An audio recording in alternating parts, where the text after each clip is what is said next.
Halo semua, aku Zara Nadia Marayunda dan kali ini aku ingin mengajak kalian belajar bersama seputar rencana bisnis.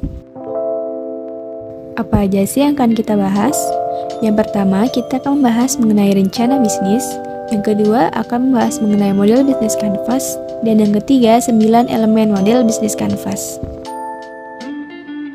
Yang pertama, kita akan membahas apa itu rencana bisnis.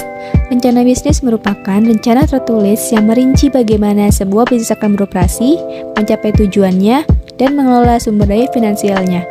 Ini adalah panduan yang menjelaskan apa yang akan dilakukan bisnis, mengapa, dan bagaimana akan mencapai kesuksesan. Rencana bisnis merupakan alat yang sangat penting untuk merencanakan dan mengelola bisnis dengan baik. Lalu, apa itu model bisnis? Model bisnis merupakan kerangka kerja yang menjelaskan bagaimana perusahaan akan menciptakan, mengirim, dan mengevaluasi nilai untuk pelanggan sambil memastikan keberlanjutan dan keuntungan bisnis. Kemudian, model bisnis kanvas. Apa itu model bisnis kanvas?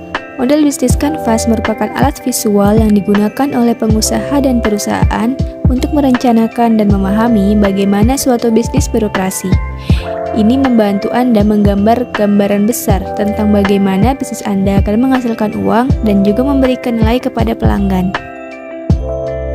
Selanjutnya, kita akan mengenal 9 elemen model bisnis kanvas.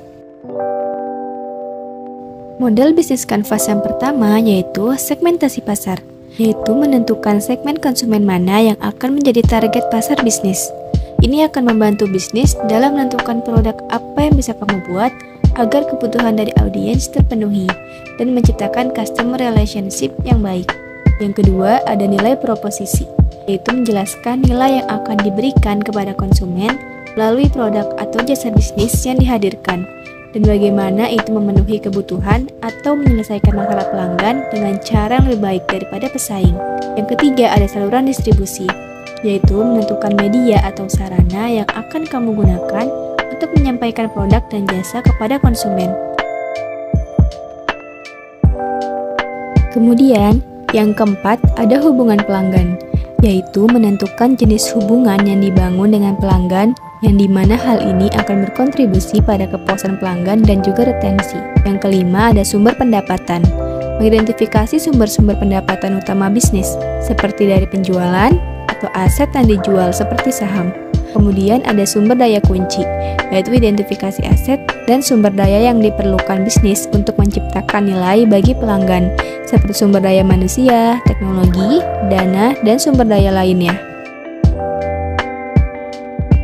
Kemudian yang ketujuh, yaitu kegiatan kunci, merupakan semua aktivitas yang berhubungan dengan produktivitas bisnis yang berkaitan dengan sebuah produk yang dimana kegiatan utamanya adalah menghasilkan proposisi nilai.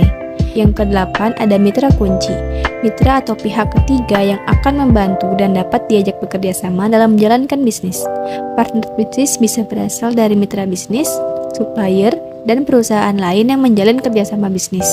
Yang terakhir yaitu kesembilan, struktur biaya, rincian semua biaya yang terkait dengan operasi bisnis.